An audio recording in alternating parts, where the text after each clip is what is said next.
হোঁচট খাইতেই পারে মানুষ, চলতে গিয়ে মানুষ পিছলা খায়, তাই বলে কি পিছলা খাইয়া আর সোজা হইয়া দাঁড়ায় না, না ফইরেই থাকে? তো এইটা তো উচিত, ভুল হবে। চলার পথে অনেক দিন চোখ নামায় রাখছি, আজ হয়তো নারীর প্রতি নজর পড়ে গেছে, হ্যাঁ ভুল হইতেই পারে। সবসময় সত্য বলার চেষ্টা করি, আজ হয়তো একটা ভুল বলে ফেলছি, মিথ্যা বলে, হতেই পারে। কিন্তু লাগাতার মিশা কথা বুঝছেন আমার কথাটা? প্রত্যেক দিন মিশা কথা, প্রতিদিন বুঝি মানুষের সুদ খায়, প্রতিদিন বুঝি ওজনে কম দেয়, প্রতিদিন বুঝি কাস্টমারের ঠকা। এটা কি মুসলমান? এ কেমন ধরনের পাপী? 30 বছর বুঝি প্রত্যেক দিন টেলিভিশন চলবে আপনার ঘরে, প্রতিদিন আপনার ঘরে নিয়ম মাফিক নাচ গান নর্তকের ছবি চলবে। আপনাদের আখিরাত নাই? আপনার বিবি বাচ্চার আখিরাত নাই? তো এরা মরলে কোথায় যাবে? এদের পরিণতি কি হবে? আর আমি বাবা হিসাবে, অভিভাবক হিসাবে কি দায়িত্ব পালন করলাম? খাট পালং আর সোফা, ফার্নিচার, কাঁচের প্লেট আর নুনের বাটি, এটাই ছিল জিম্মাদারি না? একজন মুসলমানের দায়িত্ব তার স্ত্রী সন্তানের জন্য এই শুধু খাট পালং আর সোফা ফার্নিচার ব্যবস্থা করা, এই তো না? বলেন না বাবা, বলেন তো কি দায়িত্ব ছিল? কোরআন শরীফে আছে, ওয়া'মুর আহলাকা বিস-সালাহ ওয়াসতাবির আলাইহা। আল্লাহ তাআলা বলেন, নবী আপনাকে বলছি, প্রতিটা বান্দাকে ঈমানদার বলে দেন, হে ঈমানদার, তোমরা প্রত্যেকেই নিজ নিজ পরিবারের সদস্যদেরকে নামাজের আদেশ করো। এই যে জিম্মাদারি, আপনার দায়িত্ব কি আল্লাহ বলছে, ওয়াসতাবির আলাইহা, এবং তুমি নিজেও নামাজের উপরে মজবুত থাকো। তো বাত্তারকারী আল্লাহ বলে, লা নাসআলুকা রিজকা, তোমাদেরকে রিজিক দেওয়ার জন্য আমি তোমাদের কারো সাহায্য আমার লাগবে না। নাহনু নারযুকুকা, আমি একাই সকলকে রিজিক দেব। কি সুন্দর কথা! মালিক বিষয়টা আমি দেখব, ভাতের ফিকির আমি করব, রিজিকের ফিকির আমি করব, তুমি সেজদার ফিকির করো, স্ত্রী সন্তানের ইবাদতের ফিকির তুমি করো, ওদের ভাত তরকারির ফিকির আমি করব। ওমা কুন্না আনিল খালকি গাফিলিন, আল্লাহ বলে, বান্দা আমি আমার একটা সৃষ্টির ব্যাপারে 1 সেকেন্ডের জন্য গাফিল নই। সাতবক জমিনের নিচে যেই পিঁপড়া হাঁটে, 7 আসমানের উপরে যেই ফেরেশতা হাঁটে, আমি দুইটাকেই সমান নজরে দেখি, একই মুহূর্তে দেখি, একই মুহূর্তে দেখি। হিমালয়ের চূড়ায় আমি যখন আমার সৃষ্টি মাখলুকের রিজিক পৌঁছাই, আটলান্টিক মহাসাগরের গভীরেও তখনই রিজিক পৌঁছাই। আমি আল্লাহ, তুমি আমার কি মনে করছো? ওয়া ইম মিন শাইইন ইল্লা ইনদানা খাযাইনুহু, আল্লাহ বলেন আমার কাছে কোনো কিছুই স্টক সীমিত নয়, বরং খাজাইন, সমস্ত কিছু আমার কাছে ভান্ডারে ভান্ডারে ভান্ডারে ভান্ডারে ভান্ডারে ভান্ডারে। তুমি মনে করছো নাকি তাড়াতাড়ি আইয়ে সিরিয়ালে দাঁড়ানো শেষ? এগো না না, ওমা নুনাজ্জিলুহু ইল্লা বিকদারিন মালুম, আল্লাহ বলেন আছে তো আমার কাছে ভান্ডারে ভান্ডারে, কিন্তু আমি নাজিল করি পরিমাণ মতো করে, একসাথে সব না, পরিমাণ করে। বোঝেন নাই? আমি বুঝে কই, মনে করেন আমরা যে অনেক মানুষের চিন্তা বয়স্ক মাঝ বয়সী লোকের, আরে আমি থাকতে যদি ঘর দুয়ার টাকা পয়সা বাইল করে দিয়ে যেতে না পারি, ফোলাগারে বিদেশ পাঠাইয়া যেমনে পারি, সুদে পারি, কিস্তিতে পারি, হ্যাঁ আমি থাকতে যদি জিফুতের লেগে কিছু ঘর দুয়ার টাকা পয়সার ব্যবস্থা করে দিয়ে যাইতে না পারি, আমি মরলে আহারে তারা কিনবো। অনেক মানুষের এটা চিন্তা না, আমি মরলে তারা কিনবো না, আমনে মরলে তারা সবাই ক্ষুধা বহন খাইব, আমনে মরলে পৃথিবীতে ভাত বন্ধ। না না, এই শেষ ভাত আমনের আমলে, এরপরে শুধু বন দিয়ে আর চা দিয়ে ভিজায় খাবো সবাই, হাবটাই শুধু একবারে খাওয়াই না। ওনার আমলেই শুধু পৃথিবীতে কাম কাজ আর সব বন্ধ। এরপরে এই জন্য আল্লাহ বলে, বান্দা আরে আমার কাছে আছে, টেনশন করো না, আমার কাছে আছে ভান্ডারে ভান্ডারে, কিন্তু আমি একসাথে দেখলে তো সংরক্ষণ করতে পারবা না। এই জন্য আমি আল্লাহ যখন যা প্রয়োজন পরিমাণ মতো নাজিল করে থাকি। তোমার উপরে রহম করি বলে, তোমার উপরে দয়া করেছি বলে দেই, তুমি এমন শুরু করছো কা? তোমার দাদা মরে যাওয়ার পরে তুমি কি মরছুনি? তাইলে এই পৃথিবীতে আগের মানুষ মরে যাওয়ার কারণে কি পরের মানুষগুলো মরে গেছে? তো আমি মরলে তারা কষ্ট পাইবে কেন? কথা বোঝেন না? গত 100 বছর আগের মানুষ যারা মরে গেছে, 300 বছর আগের যারা মানুষ মরে গেছে, তো তাদের কারণে আমগো কি অসুবিধা হয়েছে? তার আমি মরে গেলে আমার পরবর্তী জেনারেশনের কি অসুবিধা হবে? হায়াত থাকলে রিজিক আছে, হায়াত থাকলে কি আছে? এই জন্য আমি আপনাদের কাছে অনুরোধ করলাম, ভাই দয়া করে আমরা প্রত্যেকেই এই কথাটা, এই যে কয়জন আল্লাহর বান্দা বসছেন, চাচারা, বাবারা, নওজোয়ান ছেলে তোমরা, আমার ভাই, নিজেকে আমরা মুসলমান মনে করি, আল্লাহ আমাদেরকে এই দৌলত দিছেন। আমরা যদি আল্লাহকে ভুলে যাই, আখিরাতকে ভুলে যাই, বিশ্বাস আল্লাহর কসম, তাহলে আর আমাদের জীবনের কোনো মূল্য থাকে না। আমি শক্ত বললাম আর কি, কিন্তু বাস্তবতা এটাই, মানুষের কোনো পরিচয় থাকে না। কোরআন শরীফে একেবারে আমি বললে রাগ করার কিছু নাই, কোরআন শরীফে স্পষ্ট আছে। আল্লাহ বলছেন যে মনের ইচ্ছা মতো চলে, আমার হুকুমের খেলাফ, নিজের মনে যা চায় তাই চলে, কসম আল্লাহর, আল্লাহ বলছে হে নবী শুনেন, সে কোনো মানুষ না, ইনহুম ইল্লা কাল আনআম, সে শুধুই জানোয়ার। ইনহুম ইল্লা কাল আনআম, এটা নফি ইস্তিসনা, মানে আর কিছু নয়, তার পরিচয় আর কিছুই নয়, শুধুই চতুষ্পদ জন্তু। তাহলে কঠিন কথা আল্লাহ বলছে। এই জন্য যে জীবনে আখেরাত নাই, যে জীবনে পরকালের কথা নাই মনে, সে জীবন জীবন না। আপনি আপনার মন মতো আখেরাত সাজাইলে হইতো না, একবার না শত শতবার আল্লাহ বলছে, বান্দা ভুলে যেও না, ভুলে যেও না, ভুলে যেও না, এই হাসি, এই কান্না, এখানকার সুখ, এখানকার বাড়ি, এখানকার সম্পদ, এখানকার ছেলে মেয়ের উপার্জন, এটা মিলাইয়া তৃপ্ত হইয়া যাইও না যে আমার পরিকল্পনা শেষ, আমার টার্গেট শেষ, আমার দুনিয়ায় আগমনের উদ্দেশ্য শেষ। না বান্দা, তোমাকে সামনে যেতে হবে, কবরে, আখেরাতে, হাসরে, ফুলসিরাত পার হইতে হবে। তার জন্য সামানা কোথায়, তার জন্য তোমার পাথেও কোথায়, সেটা মিলাও, সেটা মিলাও, সেটা দেখো। আফসোসের ব্যাপার, আজকে আমার দেশ, আমার সমাজের মানুষ, বয়স্ক 60 বছরের, 70 বছরের মুরব্বীরা, অনেকের জীবন তৃপ্ত, অনেকের জীবন সন্তুষ্ট হয়ে গেছে এই কথার উপরে যে 3টা ছেলে ছিল, 3 জনরেই বিদেশ পাঠিয়ে দিছি, 4টা মেয়ে ছিল, 4টা মেয়েই বিয়ে দিয়ে ফেলছি, একটা বিল্ডিং করছি, শহরে জায়গা কিনছি, ব্যাংকে টাকা জমাইছি, ব্যবহারের একটা গাড়ি আছে, খালাস, দুনিয়ায় আসার উদ্দেশ্য কামিয়াব, দুনিয়ায় টার্গেট ফিল আপ, আর কোনো কাজ নেই। যে জন্য আসছে উদ্দেশ্য হাসিল হয়ে গেছে, এটাই দুনিয়া আসার উদ্দেশ্য, ঠিক না? কথা বলেন না কেন?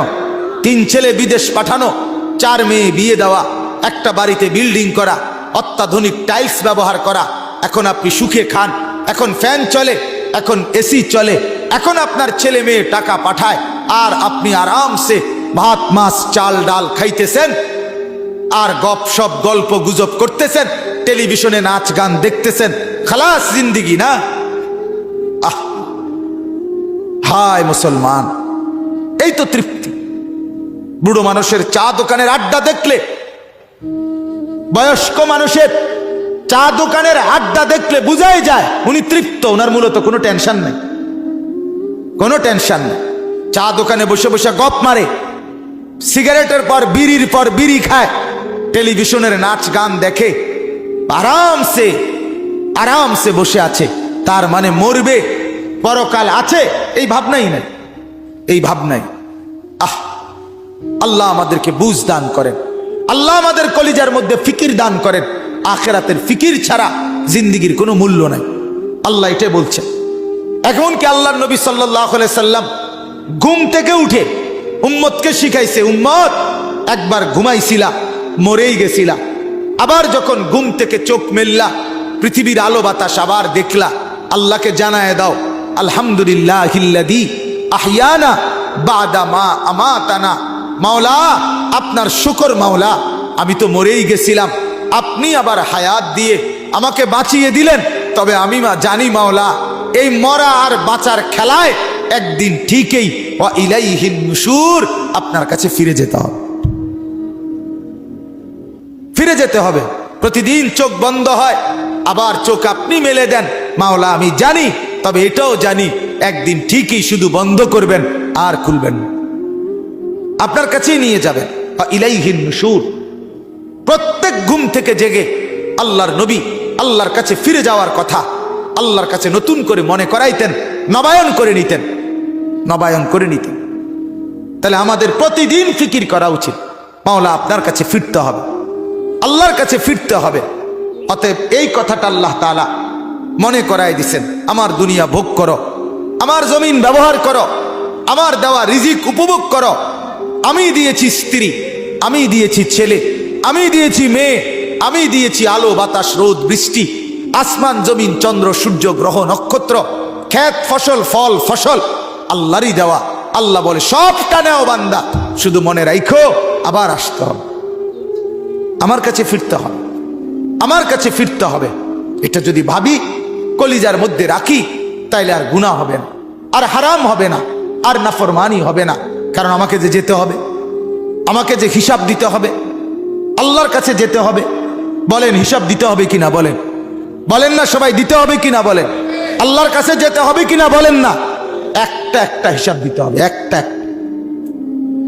ওয়াকুল্লুহুম আতিহি ইয়াউমাল কিয়ামাতি ফারদান। আল্লাহ বলছেন কোরআনে, কিয়ামতের দিন তোমাদের প্রত্যেককে আসতে হবে একজন একজন করে, একজন একজন, একজন একজন করে বাপ, একজন একজন আল্লাহর সামনে দাঁড়াইতে হবে। ইন্নাল্লাহা সায়ুকাল্লিমু, নবী বলছে নিশ্চয়ই আল্লাহ প্রত্যেকের সাথে পৃথক পৃথক কথা বলবেন, একজন একজন করে কথা বলবেন। আল্লাহ তাআলা কথা বলবেন, আল্লাহর কাছে দাঁড়াইতে হবে, আল্লাহ তাআলার মুখোমুখি হইতে হবে। রব্বুল আলামিন বলছেন আহসাহুল্লাহ ওয়া নাসুহু, তুমি ভুলে গেছো জিন্দেগি, আমি গুনে গুনে রাখছি, গুনে গুনে। ওয়া কাফা বিযুনুবি ইবাদি খাবীরাম বাসীরা, বান্দা তোমার প্রত্যেকটা গুনার হিসাব রাখার জন্য আমি একাই যথেষ্ট। আমি পাই পাই হিসাব রাখছি, রাত কিংবা দিন, সকাল কিংবা দুপুর, আলো কিংবা অন্ধকার, একাকী কিংবা প্রকাশ্য, আমি সারাক্ষণ ছিলাম, আমি ছিলাম, আমি দেখছি, আমি দেখছি, আমি খবর রাখছি, আমি খবীর, আমি বসির, আমি আলিম, আমি সামিআ। আস্তে যা বলেছ তাও শুনেছি, জোরে যা বলেছ তাও শুনেছি, চোখের বাঁকা চাহনিতে যা দেখছো তাও আমি জানি, অন্তরের ভিতরে যা গোপন রাখছো আমি তাও জানি, পাতা পড়লেও আমি জানি, তোমার নিঃশ্বাস পড়লেও আমি জানি। সাতবক জমিনের নিচে যেই পিঁপড়া হাঁটে আমি তাকেও দেখি, সাত আসমানের উপরে যে ফেরেশতা হাঁটে আমি তাকেও দেখি। আমার থেকে তুমি আড়াল করবে কিভাবে? আল্লাহর থেকে আড়াল করবেন কিভাবে বাপ? অতএব দয়া করে আজ রাত গভীরে আপনাদের কাছে এটাই আবেদন, আখিরাতের ভাবনা পাবেন, গুনাহ ছেড়ে দেন, হারাম ছেড়ে দেন, হারাম ছেড়ে দেন বাপ। দুনিয়া কাফেররা নিয়ে নেক রে বাপ, দুনিয়া কাফেররা নিয়ে নেক। ইহুদিদেরকে দুনিয়া দিয়ে দেন, খ্রিস্টানদেরকে দুনিয়া দিয়ে দেন, হিন্দুদেরকে দুনিয়া দিয়ে দেন, বৌদ্ধদেরকে দুনিয়া দিয়ে দেন, নাস্তিকদেরকে দুনিয়া দিয়ে দেন, মুরতাদদেরকে দুনিয়া দিয়ে দেন। ইমানদার আপনি জান্নাত থেকে নিয়ে নেন, আখিরাত থেকে নেন। হযরতে ওমর রাদিয়াল্লাহু তাআলা আনহু একদিন নবীজির ঘরে ঢুকে দেখছে একটা চাটাইয়ের মধ্যে আল্লাহর নবী সাল্লাল্লাহু আলাইহি সাল্লাম শুয়ে আছে, শুধু চাটাইয়ের উপরে। ওয়াকাদ আসসারা ফি জামবি, চাটাইয়ের দাগ, আল্লাহর নবীর দেহ মুবারকের মধ্যে দাগ পড়ে গেছে। মাথার নিচে একটা খেজুরের ছাল দিয়ে বানানো বালিশ, আর একটা চামড়া ঝুলানো, আর কিছু ছাতু পাউডারের মতো পায়ের কাছে রাখা, যেগুলো পানি দিয়া গুইলা খাবে। হযরত ওমর ঘরের মধ্যে চারটা জিনিস দেখছে, একটা চাটাই, একটা খেজুরের ছালের বালিশ, একটা চামড়া, আরেকটা ছাতু অল্প কিছু খাবারের জন্য। হযরত ওমর অজরে চোখের পানি ফেলে কাঁদতে শুরু করছে। আল্লাহর নবী বললেন, মা ইয়াবকিকা ইয়া ওমর, ওমর কে তোমারে কাঁদালো, কাঁদতেছো কেন? হযরত ওমর বললেন, ইয়া রাসূলুল্লাহ লিমা লা আবকি, আমি কাঁদবো না কেন? আপনার এই দৃশ্য দেখে না কেঁদে থাকি কেমনে, না কেঁদে থাকবো কেমনে? রোমের বাদশাহ, পারস্যের বাদশারা রেশমের কাপড় পরে, স্বর্ণরৌপ্যের গালিচার মধ্যে বিছানায় শোয়, আর আপনি শ্রেষ্ঠ রাসূল, সাইয়্যিদুর রাসূল, মুসাদ্দিকুর রাসূল, নবিয়ুল আম্বিয়া, নবিয়ে দু জাহাঁ, নবী দো শাহ, নবী দো আলম, ফখরে মৌজুদাত, কায়নাতের সরদার আপনি। আপনার এই হালাত দেখে আমি কাঁদবো না কেন?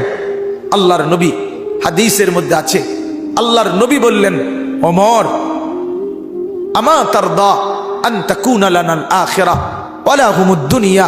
ওমর, তুমি কি এতে খুশি হবা না আমরা আখিরাত থেকে নেব, ওরা দুনিয়া থেকে নেয়?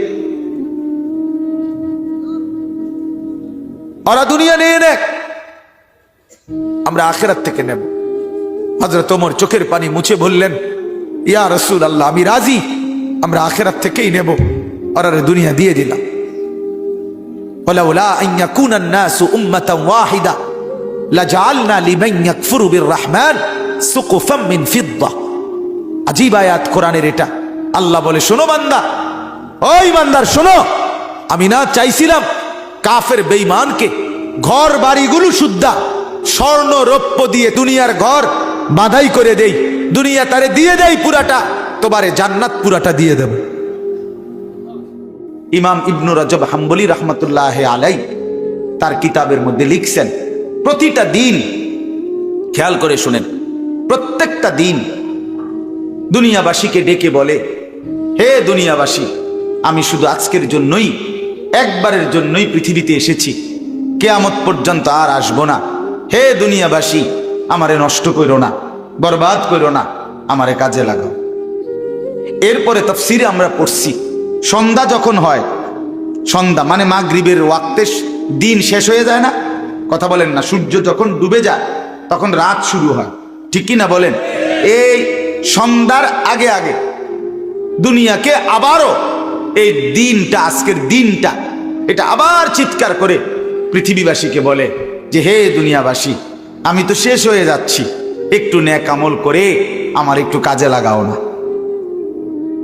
ফজর গেল, জোহর গেল, আসর চলে গেল, একটা সেজদাও দিলা না, আমি বুঝি এমনিই তোমার জীবন থেকে বিফলে হারিয়ে যাবে, আমি বুঝি এমনি এমনি হারায় যাবে। আহা কি করলো, আহা কি করলো। এভাবে প্রতিটা রাত পৃথিবীবাসীকে ডেকে বলে, হে দুনিয়াবাসী, আমি একবারের জন্যই এসেছি, আর আসবো না কোনোদিন, তোমরা আমারে নষ্ট করো না, কাজে লাগাও। ফজর হওয়ার আগে, সুবহে সাদিকের আগে আগে রাত্রটা আবার ডেকে বলে, আহা দুনিয়াবাসী, আমি তো চলে যাচ্ছি, শেষ হয়ে যাচ্ছি, আমারে কি কাজে লাগাইবা না?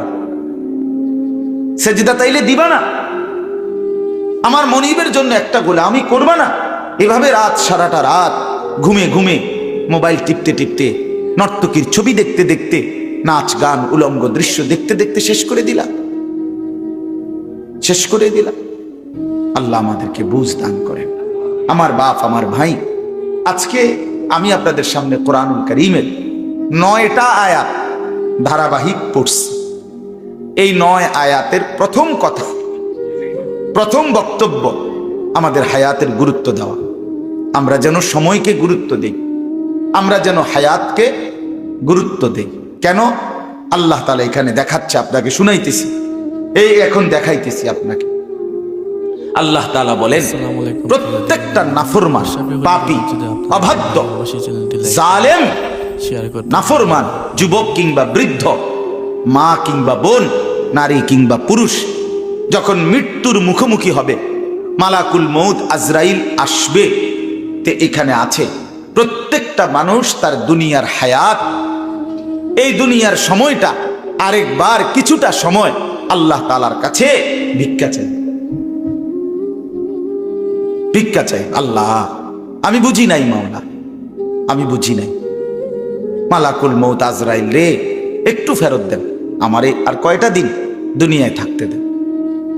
এই মালাকুল মউতকে দেখে বলি, যুবক ভাই, ফিকির করে দেখো বাপ, কি করছো সারাদিন?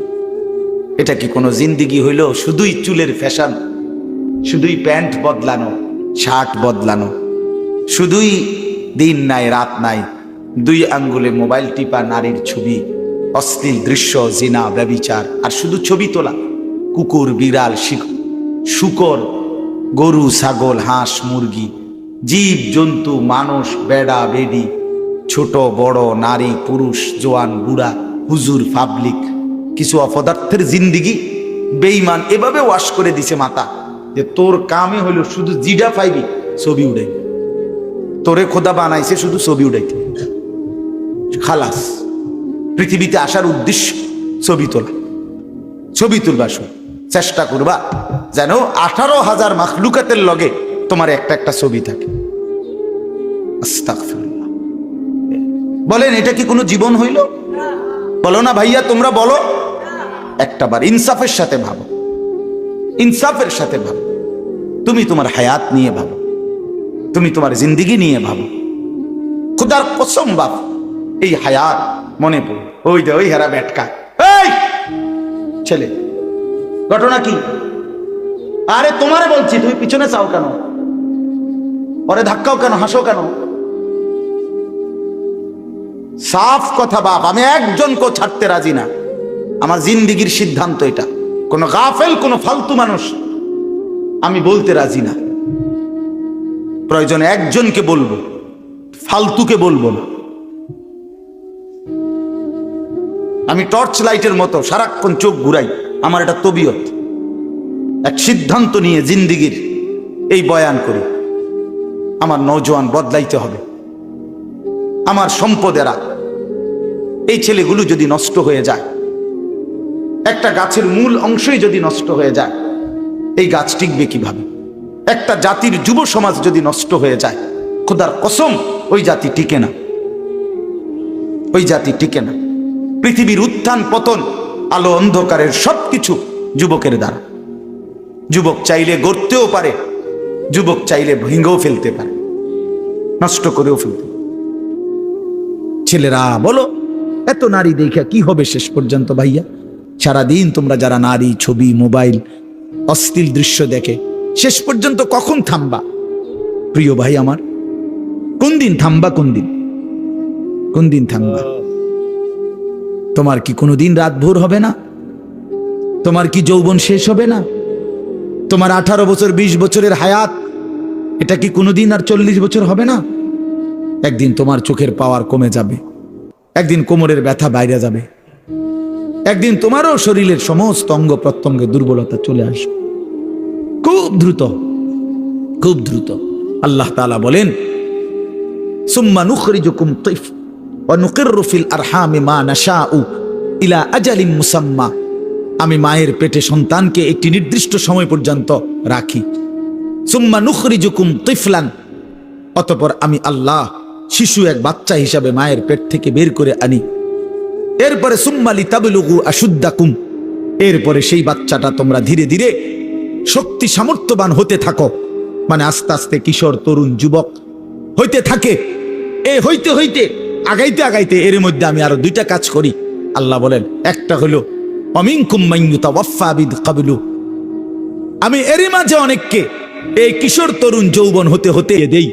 আর অমিনকুম মান ইউরাদ্দু ইলা আরদালিল উমর, আর কাউকে কাউকে আমি একেবারে চূড়ান্ত বৃদ্ধ বয়সে পৌঁছাই। কিন্তু সবাইকে সমান তালে বুড়া বানাই না। তাহলে যদিও হায়াত 60 মনে করো, সবার তো 60 না প্রিয় বন্ধু, সবার তো 60 না। তোমার যে 60 পর্যন্ত বয়স যাবে তার কি নিশ্চয়তা? তোমার দাদা ঠিক আছে 60 বছর বয়স পাইছে, কিন্তু তুমি যদি না পাও? তোমার বড় আব্বা 90 বছর বাচ্চা ঠিক আছে, তুমি যদি না পাও? তো তওবা করবা কখন? তওবা করবা কখন? ওয়ালাইসাতিত তাওবাতু লিল্লাযিনা ইয়ামালুনা সাইয়্যাত হাত্তা ইযা হাদারা আহাদাহুমুল মাউত ক্বালা ইন্নী তুবতুল আন। আল্লাহ বলেন, ও বান্দা, নাফরমানি করতে করতে যখন চূড়ান্ত মৃত্যু এসে যায়, মালাকুল মউত আজরাইল পৌঁছে যায়, মৃত্যুর গড়গড়া, মানুষের মৃত্যুর পূর্বে শেষ একটা শ্বাস টান উঠে, এই গড়গড়া যখন এসেই যাবে, আল্লাহ বলে তখন তো সব নাফরমান বান্দাই বলবে, আল্লাহ আমি এখন তওবা করলাম। খোদার কসম আল্লাহ বলে, ওয়ালাইসাতিত তাওবা, সেই তওবা আমি আল্লাহর কাছে গ্রহণযোগ্য নয়, সেই গ্রহণযোগ্য নয় বান্দা। ওয়ালাইসাতিত তাওবাতু, আমি আল্লাহ তাআলা সেই তওবা গ্রহণ করব না বান্দা। তখন আর ফিরতে পারবা না ভাই আমার, ফিরতে পারবা না, মনে পড়বে সব। ওয়াজিআ ইয়াউমা ইদিন বিজাহান্নাম ইয়াউমাইদিন ইয়াতাযাক্কারুল ইনসানু ওয়া আন্না লাহু যিকরা। আল্লাহ বলে, বান্দা, হাসরের ময়দানে তোমাদের চোখের সামনে জাহান্নামকে ফেরেশতারা টেনে আনবে। তোমরা যখন নিজ চোখে জাহান্নাম দেখবা, লা তারাবুন্নাল জাহিম, নিজ চোখে যখন জাহান্নাম দেখবা, ইয়াউমাইদিন ইয়াতাযাক্কারুল ইনসান, সেদিন তোমাদের দুনিয়ার জীবনের সব কথা মনে পড়বে। ওয়া আন্না লাহু যিকরা, কিন্তু বলো না বান্দা, সেদিন মনে পড়ে কি লাভ হবে? কি আজীব কথা! ওয়া আন্না লাহু যিকরা, বলো না বান্দা, মনে পড়ে কি হবে? সেদিন বুঝে লাভ কি হবে? কাল্লা লাউ তা'লামুনা ইলমাল ইয়াকিন। আজকে যদি কোরআন থেকে শুনে, রাসূলের হাদিস শুনে, উলামায়ে কেরামের নসিহত শুনে আজকে যদি বিশ্বাস করতা, কত না ভালো হতো। এটা কোরআনের আয়াত। আল্লাহ বলেন, আজ যদি বুঝতা বান্দা, তাহলেই খুব ভালো হতো। কিন্তু একদিন তো দুই চোখে জাহান্নাম দেখবা, নিজ চোখেই দেখবা বান্দা, সেদিন সব বুঝবা, কিন্তু লাভ কি হবে? ইয়াউমা ইউকশাফু আন সাকিন ওয়া ইউদআউনা ইলাস সুজুদি ফালা ইস্তাতিউন। আল্লাহ বলে, যেদিন হাসরের ময়দানে তোমাদের সকলকে সারা দেহ বিবস্ত্র করে, সম্পূর্ণ বিবস্ত্র শরীরে কাপড়বিহীন দাঁড় করানো হবে, সেদিন আল্লাহর ফেরেশতা ডাক দিয়ে বলবে, নাফরমান, তোর জীবনে যেই সেজদাগুলো ছুটে গেছে নাফরমান, আজকে হাসরের ময়দানে সেই সেজদাগুলো দে। আল্লাহর কসম বন্ধু, আল্লাহ কোরআনে বলছে, ফালা ইস্তাতিউন, লক্ষ কোটি বার চেষ্টা করেও বান্দা, সেদিন হাসরের ময়দানে একটা সেজদাও আর দিতে পারবা না।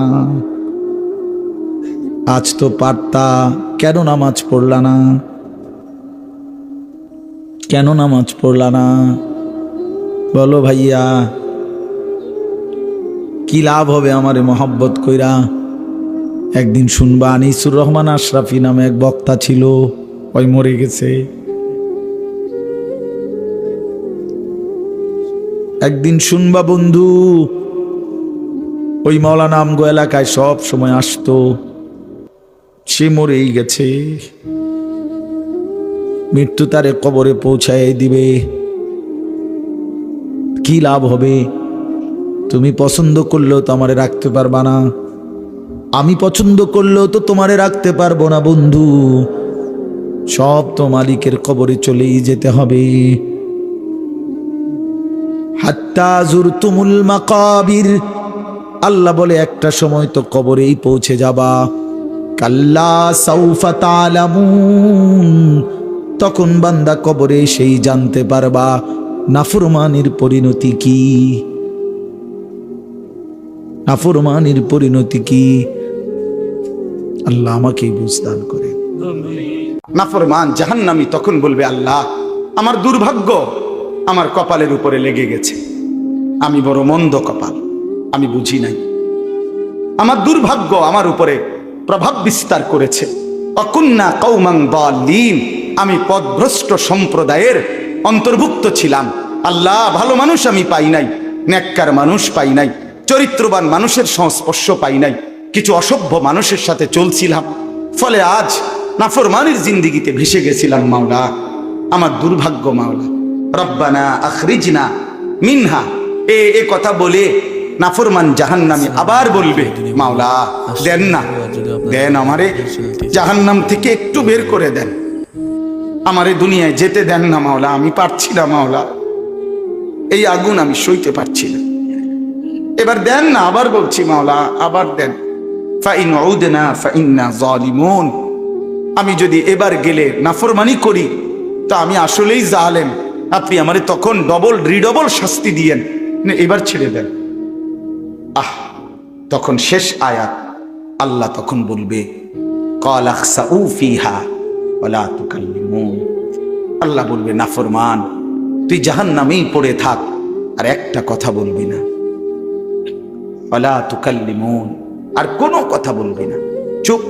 আমরা যেমন রাগ করলে বলি না, একদম চুপ, একটা কথা বলবি না বেটা, খারা এনে বলি কিনা?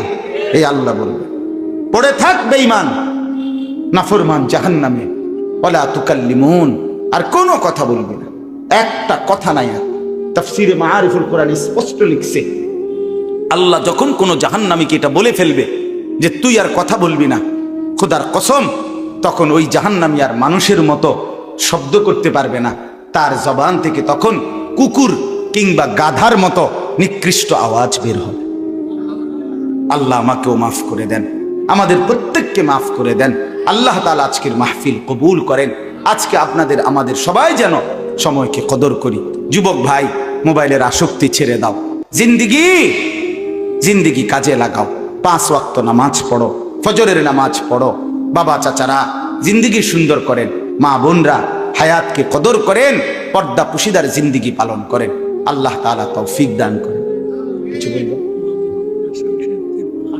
হ্যাঁ জি, আমার বাপ দয়া করে, এখন তো এশার নামাজের বিরতি, এশার নামাজের পরে আবার যথারীতি ইনশাআল্লাহ বয়ান হবে।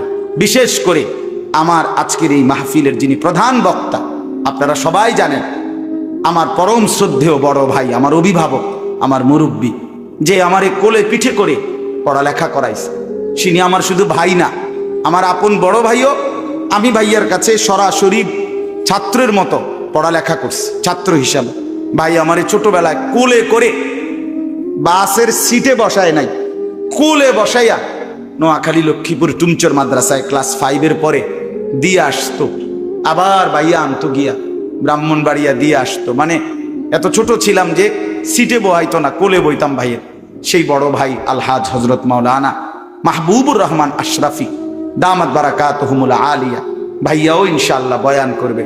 আপনারা এশার নামাজের পরে আবার যথারীতি সবাই জমে বসবেন, বলেন ইনশাআল্লাহ। এখন একটা অনুরোধ হইল, নওজোয়ান ছেলে, তোমরা যারা এশার নামাজ না পড়ে এখন ভাগ্যে যাই বাগায় এদিক সেদিক, তোমরা কদ্দুর হাত উঠাইলে তোমগুলো লাগে আলাদা একটু দোয়া করতাম, একটু হাত উঠাও। যারা এশার নামাজ পড়তা না, না না অনেকে পড়বে না, আমার এটা বুঝ আছে না, আমরা বেনামাজি দেখতে দেখতে আছে কি নতুন দেখিনি, তাইলে অপদার্থ দেখতে দেখতে একটা আইডিয়া আছে না, হাত উঠাও ভাই। নামাজ পড়তা না এরম অসভ্য যারা, তারা একটু হাত উঠাইলে তোমরা, আনালে ছবি উঠে রাখো। তো কাজে দয়া করে এমন জঘন্য কাজ কেউ না করে, আজকের এশা থেকেই শুরু হোক পরিবর্তন, ঠিক আছে ইনশাআল্লাহ। আল্লাহ তাআলা প্রত্যেককে তৌফিক দান করেন। একটা ছেলেও এদিক সেদিক যায়ও না বাপ। এশার নামাজের জন্য প্রস্তুতি নিয়ে অজু করে নামাজে সেজদা দাও। যে কপালে সেজদা, খোদার কসম সে কপাল ভাগ্যবান, সে কপাল ভাগ্য। আর নাই তো ওই যে আয়াতে আছে, রব্বানা গালাবাত আলাইনা শিকওয়াতুনা, জাহান্নামী বলবে আল্লাহ আমার কপালটা বড় বদনসিব, আমার মন্দ কপাল। আল্লাহ আমাদেরকে মাফ করে দেন। আমার চাচা জনাব আলহাজ মফিজউদ্দিন ভূঁইয়া সাহেবকে আল্লাহ তাআলা কবুল করেন, মাদ্রাসাকে আল্লাহ তাআলা কবুল করেন, আপনাদের সবাইকে আল্লাহ তাআলা ভরপুর বরকত দান করেন, আমিন। সুবহানাল্লাহি ওয়া বিহামদিহি। আসসালামু আলাইকুম দিনী বন্ধুরা, আপনাদের যদি আশরাফি হুজুরের ওয়াজ ভালো লাগে অবশ্যই চ্যানেলটি সাবস্ক্রাইব করবেন। ধন্যবাদ।